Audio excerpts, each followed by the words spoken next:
Hello, everyone. Happy New Year. This is the Vladcast program.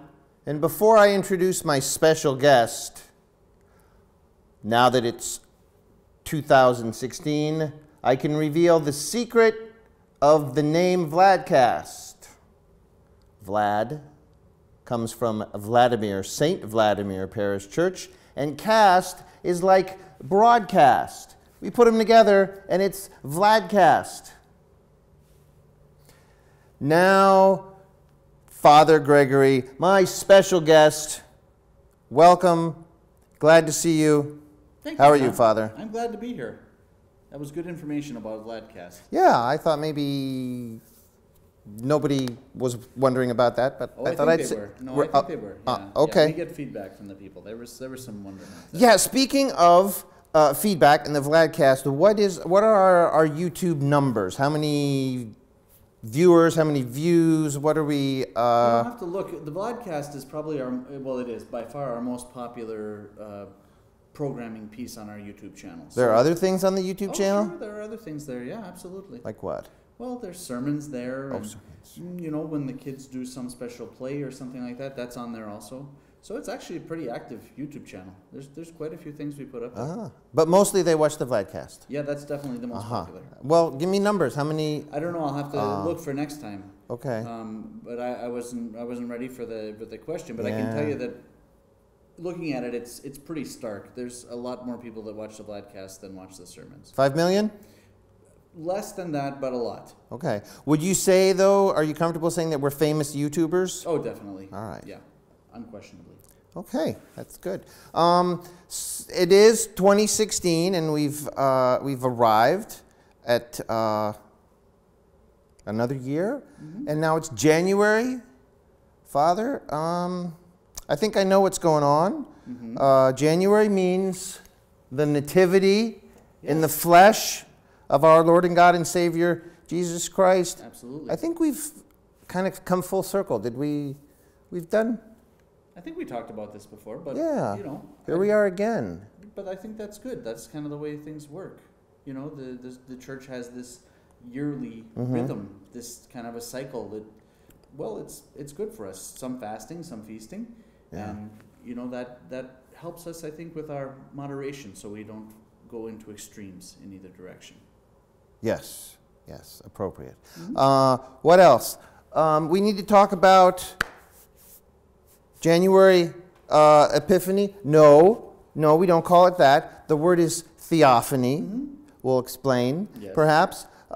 We got the ball and a yolka, which is holiday tree. Yes, that's for the kids. Boy, and some really, some of my favorite saints. Mine too. Who are your favorite? You're your top three in... My top three, in January. I have to say that I'm a big fan of my own patron saint, which would be bad if I wasn't, I suppose. Gregory, the theologian. Yes, it's on the civil calendar. That's going to be February, but it's January 25th on the old calendar. So, but maybe we should just limit ourselves to. We got to wait. You got to wait, Father. I don't want to jump the gun. You do not have a January name day. I'm sorry. I'm sorry about that. So, you know who I really like is Saint Nina. She's in this month. Oh, Nina, the enlightener of Georgia. Yeah. Holy Nina, equal to the apostles. She's got a great life. It's very inspiring. And this year we're going to serve liturgy on her feast day. Holy cow. Yes. What day is that? It's a Wednesday. All right. It's in the middle of the week. Okay. But we're going to have a guest here visiting us from Russia, a priest, and that's his name's day. He's named after a saint which is not quite as famous as Saint Nina, so there's not even a service for his saint, but it's on that day. His name is who's Paul. the saint? His name is Paul. He's one of a group of martyrs on that day. So St. Nina is the only service that's appointed for that day because she's a really important saint. Right. But we'll serve liturgy. He'll serve liturgy here, God willing, on that day. From Russia? Yeah, he's visiting. He's part of Russia with Love. So he's a guest of Russia with Love, and he's going to be here for a good chunk of January, and he'll be here for his name's day. Okay. So we should have liturgy. He's going to serve? You're going to let him serve some other times, maybe? As often as he can be here on Sunday. I mean, some of the Sundays he's here, he might have to visit other churches to tell them about the Russia with Love effort that's going on there. But when he's here, yeah, he'll be serving with us. Excellent. Yeah, I'm looking Excellent. forward to it. Great. All right, you got 2 more favorite saints. Go. Well, let's see. I'm a big fan of John the Baptist, and one of his many feast days is the day after Theophany. The Synaxis. Yes, and that happens to be the names day of our longtime head altar server, John Zoroika. So that's nice that we're able to celebrate on that day. Doing liturgy that day too? Yeah. All right. Yep, liturgy that day. So that's good. That is going to be a busy kind of a week because the 17th is a Sunday, so of course we're going to have liturgy that day. The 18th is the day before. We'll have liturgy that day, the day of the feast, and then the day after. So that'll be a big week for us. But I think a really good week. It's nice when we can have a few liturgies in a row like that. Yeah. So One more. Let's see. Of my top 3 in January, I guess it's got to be Saint Basil because he's such an important saint. For the church, for the universal church. Basil the Great. Basil the Great. Okay. Yeah. Unfortunately, this year we won't have liturgy on Basil the Great. We generally that's our practice, but we have a parish in the diocese which a new St. Basil's parish was built, and they're having the blessing of the church on that day. And Well, you can't miss that. So I can't miss that. That's the diocese. Right, and that's in your old St. Louis area stomping grounds. Oh, yeah. So that's St. Basil. Yeah, Of yeah. course, so of course. In De Pere. Yes, and we'll be there for that. So but there is liturgy at the cathedral at the Dormition Cathedral that day, and it begins at 10. So for those who would like to be there, the Father Victor is ready to welcome all of our parishioners there on that day. All right. Well, give Father Martin, right? Father Martin? Yeah. Our best in St. Louis. Okay. Well, then I will tell you about my best saints. Let's see. I'm a big fan of St. Anthony the Great of the desert. Yep. The 30th. He just sneaks into the month. Yep. He was, and then St. Athanasius is right after. It's almost like they have some sort of connection. I've heard they do. But anyway, maybe we should post the lives of those saints on the website and let people learn what that connection is. Yeah. I also like, guess who else I like? Boy, I bet there's a lot of the saints in right, well, yeah. I mean, maybe St. Tatiana? Well, we do need to, that's the 25th? Of course, we have to think of St. Tatiana and students, right? Yes. Yep, that's kind of a patron feast day for students. Is that just a Russian thing? I or think it is, actually. Yeah, I don't know that in any of the rest of the Orthodox world, but it is a pretty big Russian Although thing. Tatiana was not Russian. She wasn't. No, she wasn't. Roman? Still a saint. Yes. Yeah. I'm thinking of Metropolitan Philip. Ah, yes. Very important saints. Yeah, January is chocked full. I mean, there's no other way to say it. There's a lot of saints, great saints in January. Not that the ones in February are bad or anything, but January is just a really remarkable month. Well, I mean, St. Ksenia's in February. I have to say that. Yes, or I'll get in trouble. You will get in trouble. Yeah. You might anyway, but by saying that, it'll be better. Yeah. All right. Yeah, actually that weekend is an interesting weekend, even though we're jumping the gun a little bit. You just want to talk about February. Well, the thing about it is that my feast day, my saint's day, falls on the Sunday of New Martyrs of Russia. So St. Gregory is not going to be celebrated that day at all. So wait, you can't combine them. It just won't work. So what we're going to do is St. Ksenia, of course, is on the 6th. That's a Saturday. That stands by itself. The New Martyrs are the next day. My celebration of St. Gregory the Theologian, that feast day will be on the day after that. It'll be on the 8th on Monday. So that'll be a big weekend also. Throughout the Orthodox world? No. Actually, it's interesting because we had a bit of a conversation among some liturgists about what would you do with St. Gregory's feast day, because it doesn't specify actually. And the sort of consensus was it makes the most sense to move it to Monday. So, and that's what we'll do. We could have combined it with St. Ksenia, but St. Ksenia is a really big deal in our parish because she needs her own day. Yeah. So and it works out all right. And then, as always, we'll have a reception at our house on that Monday evening and invite everyone to come join us and celebrate St. Gregory. Okay. Excellent. Good. Excellent. Okay. All right. Gonna have maybe a little cake or brownies or something? Something like that. Yeah. All right. We'll have a little something. we won't let people go away hungry. Yeah, I don't think so. I don't think you will. So what should we talk about? Should we say anything about Nativity or I think we should. Sochelnik? Yeah, There's two of those, right? Yeah, it's really interesting. I mean, of course, at one time, Nativity and Theophany in the ancient church were celebrated together, and so the two, it's a very unique liturgical expression on those holidays. They're basically the same because at one time they were together. So when they were sort of moved apart, the liturgical piece stayed with them. So for the Nativity Eve, the day of, it's a very strict fast day, and it's and so is the day before Theophany. So it has this very interesting sort of cadence. So we have this long fast before Nativity. Then the day before Nativity is a very strict fast day.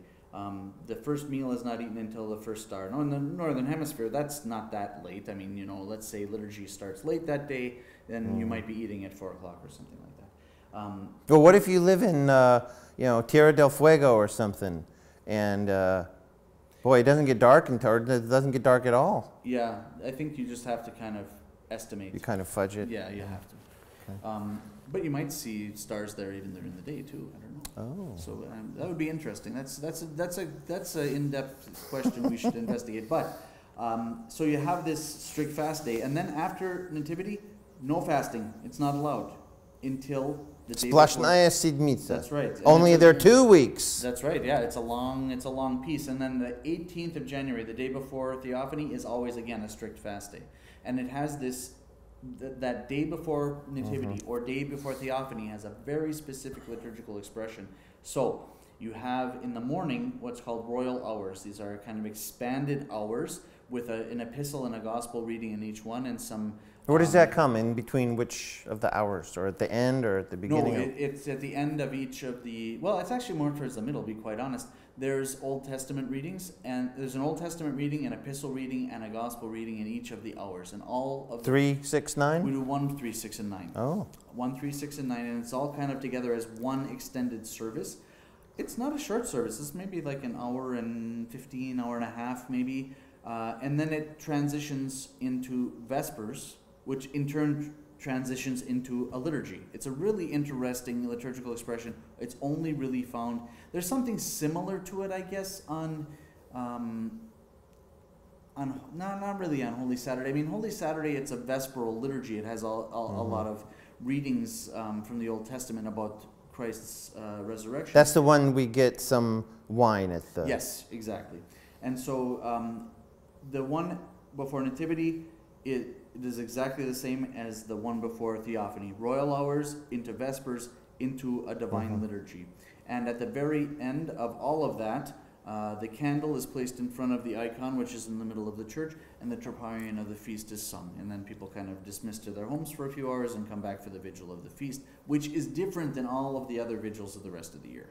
It's not Vespers and Matins together, because Vespers was served in the morning with the royal hours and the liturgy. So it's actually Great Compline and Matins. So really an interesting liturgical expression. And this is about what, a 4-hour? The vigil? Well, everything for. Well, let's say the morning piece is probably about 3 hours, 3.5 hours. The evening piece, it's about the same as a regular vigil, like 2.5 hours. Tomorrow morning. Like that. Yeah, that'll be the Nativity one, yes. Yep. Okay. And then for Theophany, the same, about the same. Okay. So tomorrow morning, 8 o'clock? Yes. And right. Same thing on Theophany. And then tomorrow evening, 6 Compline. o'clock. Yep. It's Great That's Compline 6. and ends with Matins. Okay. Yeah, really interesting, beautiful liturgical expression, and especially the beauty of this Great Compline, which is served at the Nativity Vigil. Christ is born humbly in a manger. The angels are singing in all of this afterwards, but it's a very humble sort of entrance into the world for the King of all, and the service itself reflects that. The vigil usually begins with a very sort of triumphant singing. In this one, it's just one reader reading in a dark church as the clergy sense the temple. So it's reading what? It's the beginning of Great Compline, so it's Psalms. Yeah, and really beautiful. So anyway, for those who haven't had the opportunity, try to make it to the cycle of the Nativity services or the Theophany services. They're very similar. Except, of course, on theophany, we also bless water. The eve and the day of. Right, wow. Which is more special, eve water or day of water? I'm not sure what the sort of practitioners of magic, how they see this. And certainly there are those that, arrive at the church only on these particular days for that reason. But both, the service is exactly the same. The only difference is on the eve, it's generally blessed in the church. And on the day itself, there's a procession to the Jordan. At the Jordan, yeah. That's right.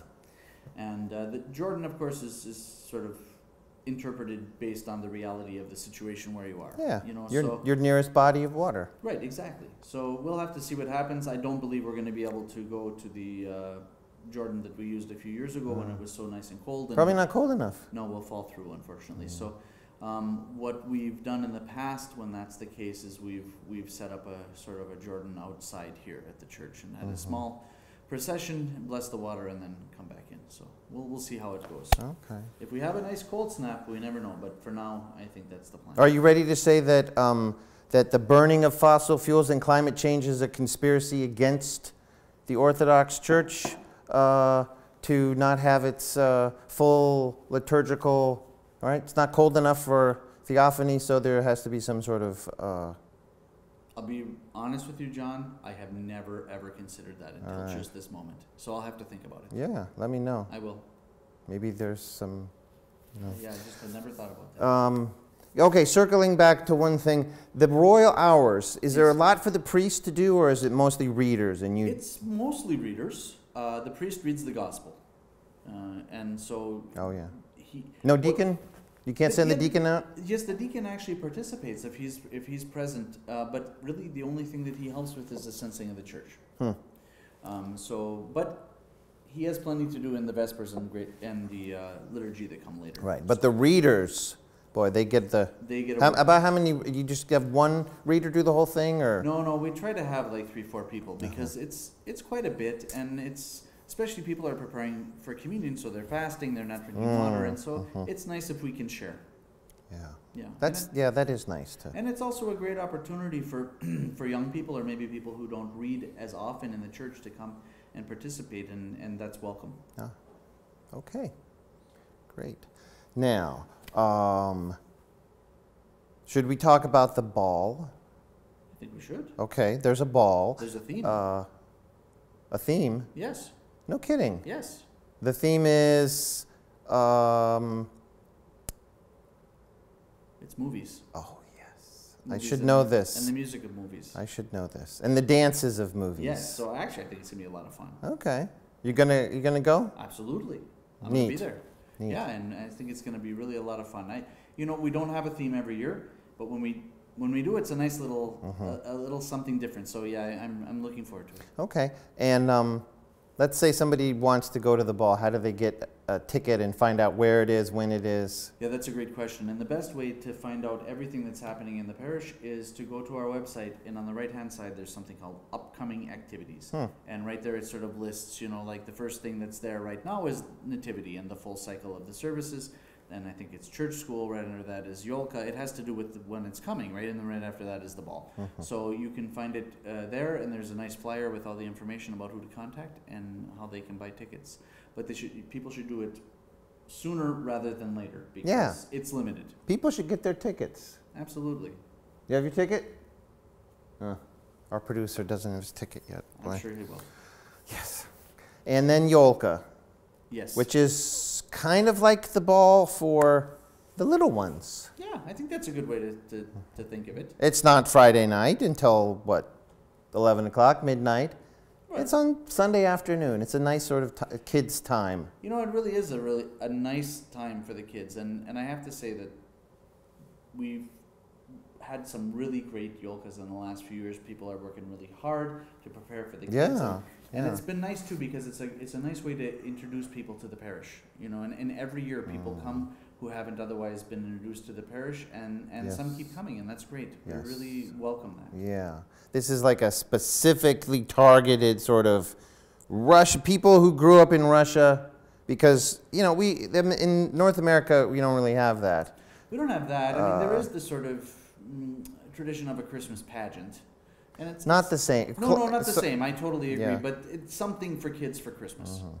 Yeah. And that's this outreach to the, those, right? People find idea. out there's a yoga. Oh my gosh, I love the yoga. I'm gonna take my kid to the yoga, and yeah, and it's sponsored by the school, or by our parish school, which is really active and is getting ready to start up again in January too. So it all sort of marries nicely together, I think. Right. Okay. What else do we need to mention? Don't start talking about February again, Father. No, I wouldn't. Just January stuff. stuff. You know what we should mention is the English cycle of services this month. Oh, yeah. Yeah, it's the 22nd and 23rd. It's Saint Theophany the Recluse. Great writer. Wonderful, really important spiritual writer. And we get the opportunity to celebrate his feast day. So I'm really excited about that. So Excellent. Folks don't want to miss that. Yep. Absolutely. Friday the 22nd and Saturday the 23rd, and liturgy on Saturdays at 9. Uh-huh. Yep. Only English. Yep, it's an all-English. We do the all-English cycle once a month, and it's been great. I think it's really nice. It's allowed us to do more liturgies, which is super. It's allowed us to reach out to people in the community, which is super. And it's allowed people who are already part of the community to worship completely in English at least one time a month. And Right. I think that's nice. I like the mix, but I also like the all-English. Yeah. And you can practice your English. Yes, it's helpful for me. As you may know, I learned how to serve first in Slavonic and served a lot in Slavonic. And then when I first had to learn to serve in English, it was... Even though it's my native language, it was a little bit of a struggle, but I'm getting there. Okay. Yeah. Good luck with that, Father. Thank you. Okay. Yeah, so that's January. I think so. It's a lot. We stay busy at St. Vladimir's. Yeah, it's a great month. Boy, oh boy. Yep, and We've got some kind of busybody rector that just keeps things going and going. Yes, always he's a troublemaker. cooking. But with God's help, God willing, we'll do something good. Excellent. All right. Thank you so much for being my special guest on the Vladcast My pleasure, program. Let's do a whole year of these shows for people to watch on the YouTube channel. I'm all for it. And I really want to keep being the #1 program on the St. Vladimir YouTube channel. Yes, we have to keep working on that. And you, dear viewer, can help us with that by tuning in every month for another episode of Vladcast. See you in 1 month. Goodbye.